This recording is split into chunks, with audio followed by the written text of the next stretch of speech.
৫ August ক্ষমতাচ্যুত হওয়ার পর ভারতে পালিয়ে যান শেখ হাসিনা। বাংলাদেশ সামরিক বাহিনীর বিমানে করে ভারতের মাটিতে একটি বিমান ঘাঁটিতে নামেন সাময়িকভাবে অবস্থানের অনুমতি নিয়ে। কিন্তু বর্তমানে দেশের সরকারের কোনো পদে না থেকেও শেখ হাসিনার ডিপ্লোম্যাটিক পাসপোর্টের বৈধতা নিয়ে প্রশ্ন উঠছে। কোন সমঝোতায় কতদিনই বা ভারতে থাকতে পারেন শেখ হাসিনা? এই প্রশ্ন এখন জনমনে। বিস্তারিত ইমতিয়াজ আলমের রিপোর্টে।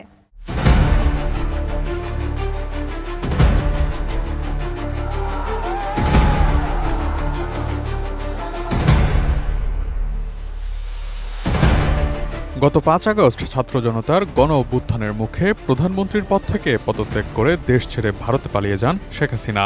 এরপর থেকেই সেখানে নির্বাসিত জীবনযাপন করছেন তিনি। সঙ্গে রয়েছেন তার ছোট বোন শেখ রেহানাও। জানা গেছে দিল্লির উপকণ্ঠে একটি আধা সামরিক বাহিনীর অতিথি নিবাস বা সেফ হাউসেই দুই বোনকে একসঙ্গে রাখা হয়েছে।